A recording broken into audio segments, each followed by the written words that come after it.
Hello दोस्तों, मैं नितेश राठौड़। दोस्तों, अपन ने लास्ट लेक्चर में सोल्ट्स की बात अपन ने लास्ट में कर रहे थे, अपन ने लवण की बात कर रहे थे। मैंने आपको बताया था लवण क्या होता है। एसिड बेस जैसे रिएक्शन करते हैं, एसिड बेस मिलते हैं तो क्या बनते हैं, सोल्ट्स बनते हैं। एसिड और बेस मिले, जब अम्ल और क्षार मिलते हैं तो क्या बनते हैं, लवण बनते हैं। मैंने आपको बताया था। मैंने आपको यह भी बताया था कि मतलब एसिड और लवण प्रबल मात्रा में है। अगर प्रबल अम्ल और प्रबल क्षार मिलते हैं तो क्या बनते हैं, उदासीन बनते हैं। अगर एसिड की वैल्यू, एसिड की मात्रा अगर ज्यादा है, एसिड की मात्रा ज्यादा है, बेस की अगर मात्रा कम है, तो उसमें क्या बनता था, एसिडिक लवण बनना था, एसिडिक सोल्ट बनना था, अम्लीय लवण बनना था। अगर बेस की मात्रा ज्यादा है और एसिड की मात्रा कम है तो क्या बना था, बेसिक सोल्ट बना था, उसमें जो अपना क्षारीय लवण बनना था। ये मैंने आपको बातें बताई थी। इसके कुछ अपन एग्जांपल्स देखते हैं। सबसे पहले अपन देखते हैं HCl प्लस NH4OH।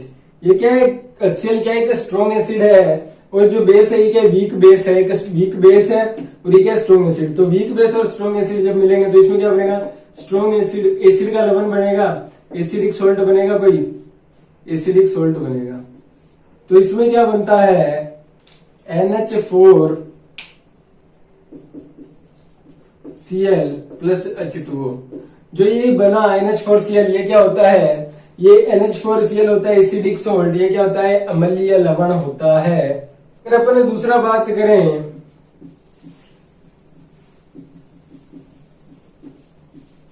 अपन बात कर रहे हैं CH3COOH। जो ये एसिड है, ये वीक एसिड है, और ये क्या है, NaOH क्या है, अपना स्ट्रॉन्ग बेस है, प्रबल क्षार है। तो इसमें क्या बनेगा, इसमें बनेगा, इसमें जो बनेगा वो बनेगा बेसिक सोल्ट। तो इसमें जो बनता है वो बनता है CH3COONA प्लस H2O। तो क्या हुआ, अगर हमने स्ट्रॉन्ग एसिड और वीक बेस लिया तो उसमें क्या बना था, एसिडिक सोल्ट बना था, अम्लीय लवण बन रहा था।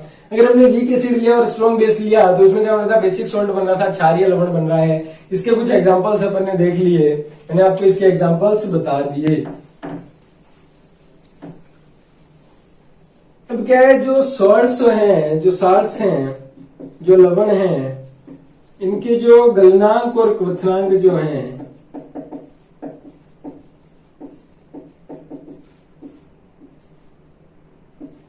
गलनांक व क्वथनांक ज्यादा होते हैं। Melting point and boiling point are high. मतलब इनके क्या है, इनके जो लवण जितने भी अपने सोल्ट्स हैं, इनके जो मेल्टिंग पॉइंट और जो बॉइलिंग पॉइंट है वो क्या हाई होते हैं, इनके क्वथनांक और गलनांक ज्यादा होते हैं। अब अपन एक बात करते हैं क्रिस्टलन की, अपन क्रिस्टलाइजेशन की बात करते हैं। क्या होता है क्रिस्टलाइजेशन, आपने देखा होगा साल्ट्स होते हैं, कुछ साल्ट्स हैं, उनके साथ कुछ पानी के अणु लगे होते हैं, कुछ मोल वाटर लगा होता है। जैसे XYZ कोई अपना साल्ट है, कोई लवण है, इसके साथ पानी के कुछ लवण जो मोल्स लगे होंगे हैं। जो पानी के मोल्स लगे होते हैं, जिन लवणों के साथ, जिन सोल्ट्स के साथ अपन को वाटर के कुछ मॉलिक्यूल्स लगे हुए मिलेंगे, उनको अपन क्या बोलते हैं, इसको अपन बोलते हैं क्रिस्टलाइजेशन। इसको क्या बोलते हैं, क्रिस्टलाइन बोलते हैं, क्रिस्टलाइन सॉलिड बोलते हैं इसको। मतलब ये क्रिस्टलाइन होता है। इस जो ये प्रोसेस है, इस प्रोसेस को क्या बोलते हैं, क्रिस्टलाइजेशन बोलते हैं। तो इसकी परिभाषा में हम लिखेंगे तो क्या लिखेंगे कि कोई लवण है, उस लवण में अगर पानी के कुछ मोल उसमें अगर लगे हुए हैं, उसके साथ मिले हुए हैं, तो उसको अपन क्या बोलते हैं, क्रिस्टलन बोलते हैं, क्रिस्टलाइजेशन बोलते हैं। इसके अगर अपन कुछ एग्जाम्पल से देखें, इसका एक एग्जांपल अपन देखते हैं, CaSO4.2H2O। आपने पढ़ा होगा जिप्सम का नाम आपने सुना होगा। जो अपना जिप्सम होता है वो क्या होता है, CaSO4.2H2O। एक आपने फिटकरी सुना होगा, फिटकरी के बारे में आपने सुना होगा। जो फिटकरी होती है उसका क्या होता है, K2SO4.Al2SO4 ये जो फिटकरी होती है, इसमें भी क्या है, पानी के 24 मोल्स आ रहे हैं, वाटर के 24 मोल आ रहे हैं। ये भी क्या है, क्रिस्टलन का एक उदाहरण है। एक अपन देखें, सोडियम कार्बोनेट आपने सुना होगा, उसके साथ कितने होते हैं, पानी के 10 अणु लगे होते हैं। ये भी क्या है, अपना एक इसका ही उदाहरण है। इसको क्या जिप्सम बोलते हैं अपन ने। सोडियम कार्बोनेट के साथ पानी के 10 अणु है, ये भी क्या क्रिस्टलाइन का उदाहरण है। जो क्रिस्टलाइन है उसकी जो परिभाषा क्या बताई मैंने आपको, लवण है, लवण के साथ एक सोल्ट है, उसके साथ पानी के कुछ मोल लगे होते हैं, उसको क्या बोलते हैं, क्रिस्टलाइन बोलते हैं, क्रिस्टलाइजेशन बोलते हैं। अब इसके कुछ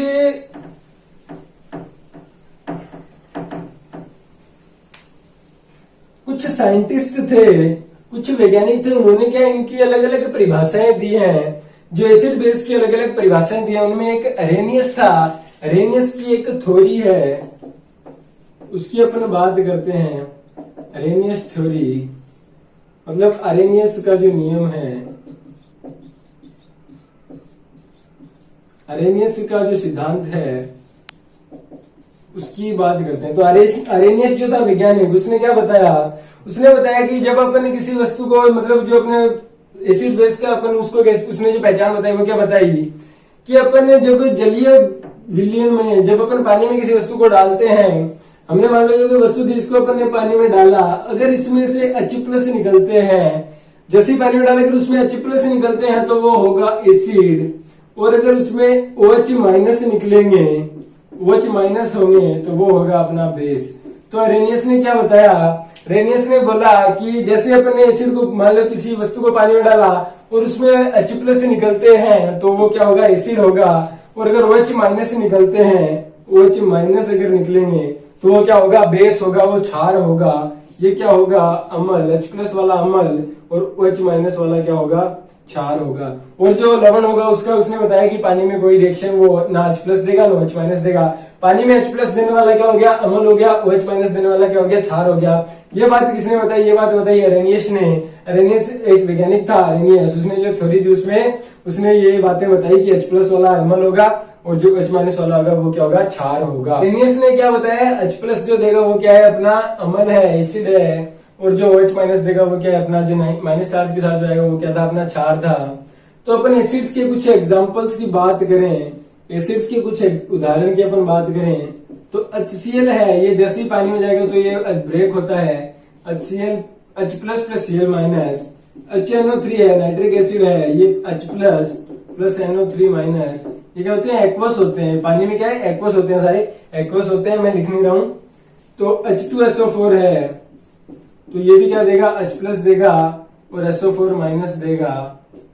तो यहाँ हाइड्रोजन के तो 2H+ + SO4 2- के हो जाते हैं, -2। ये क्या दिया इसने, ये दिया।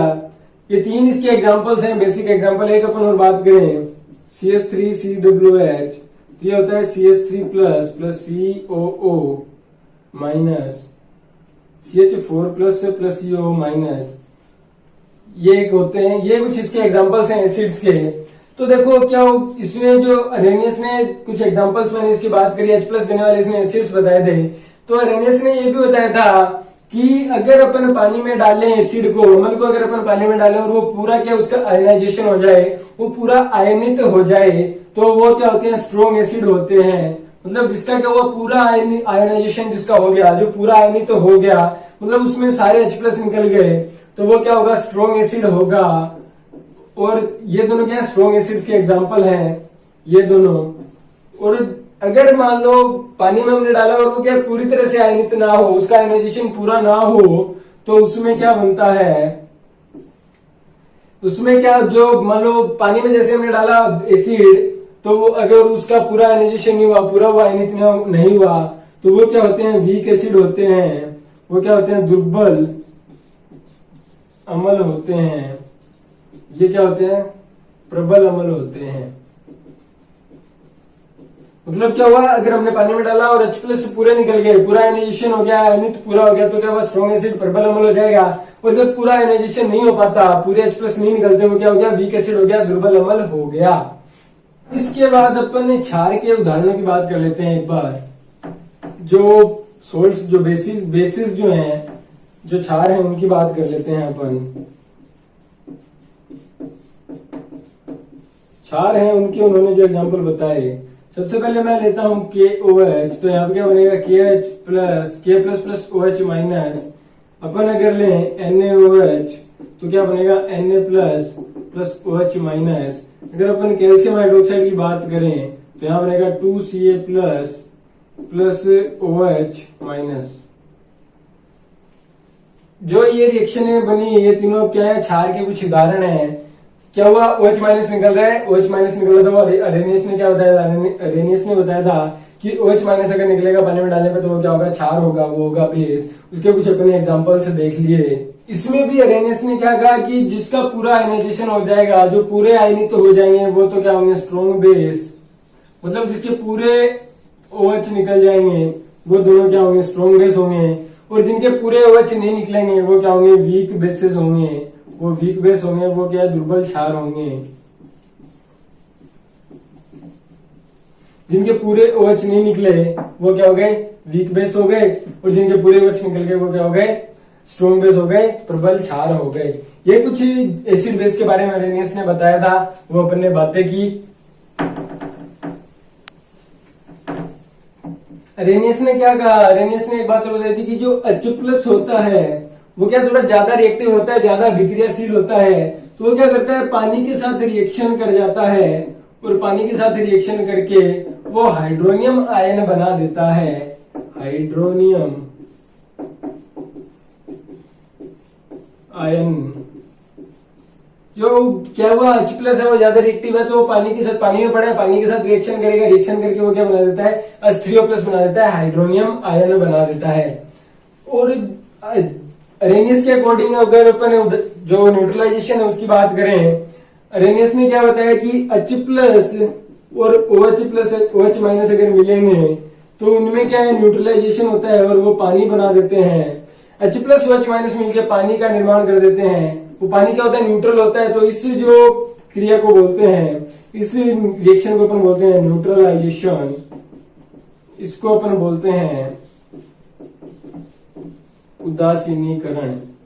क्या होगा, हमने जैसे ही H+ और अरेनियस ने क्या बताया, जैसे हम H+ और OH- को मिलाएंगे तो उसमें क्या पानी बन जाता है। उस रिएक्शन को क्या बोलते हैं, उस अभिक्रिया को बोलते हैं उदासीनीकरण, न्यूट्रलाइजेशन कहा जाता है। अब अपन जो एक नेक्स्ट बात करते हैं, एक साइंटिस्ट था ब्रांस्टेड लोरी। इसका जो कॉन्सेप्ट है, concept of acid and base, जो ब्रांस्टेड लोरी था, इसने एक क्या दिया, इसने अपना एक संकल्पना दी, इसने अपना कॉन्सेप्ट बताया। इसने क्या बताया कि जो H+ देगा, H+ देने वाला, जो मतलब H+ को क्या बोलते हैं, प्रोटॉन बोलते हैं। ये आप क्या आवर्त सारणी पढ़ोगे उस टाइम आपको बता दिया जाएगा, बताऊंगा। H+ क्या है, प्रोटॉन है। जो प्रोटॉन देने वाला है वो तो क्या है, अम्ल है, एसिड है। H+ क्या है, H+ प्रोवाइड जो करता है वो तो क्या हो गया, एसिड हो गया। और जो OH- लेता है, मतलब प्रोटॉन देने वाला तो क्या हो गया, अम्ल हो गया। और H+ लेने वाला, इसको क्या बोला उन्होंने बोला इसको बेस। वो क्या क्षार है।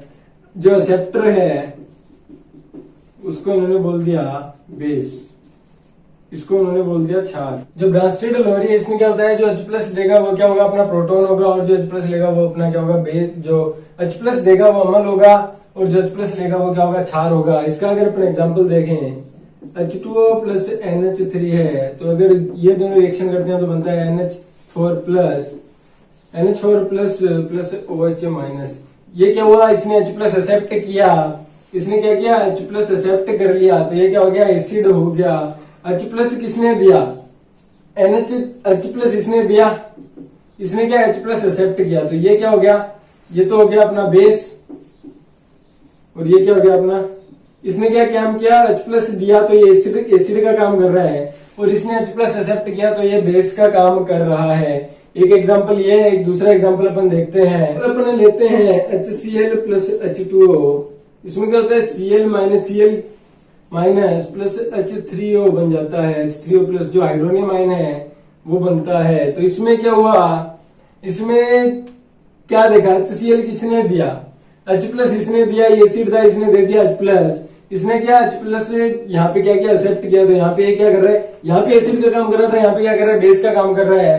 तो H+ देने वाला, ब्रांस्टेड ने क्या बताया, H+ देने वाला क्या होगा, अम्ल होगा। और जो H प्लस लेगा वो क्या होगा, बेस होगा। ये ब्रास्टेड साहब ने क्या बताए थे, अपने कुछ सिद्धांत दिया था, अपनी कुछ संकल्पना बताई थी, उसकी अपन ने बात की। इसके बाद नेक्स्ट अपन अगले लेक्चर में अपन इसके जो आगे की बातें हैं वो करेंगे। इसके अगला आगे का जो पढ़ेंगे वो अपन पढ़ेंगे नेक्स्ट लेक्चर में।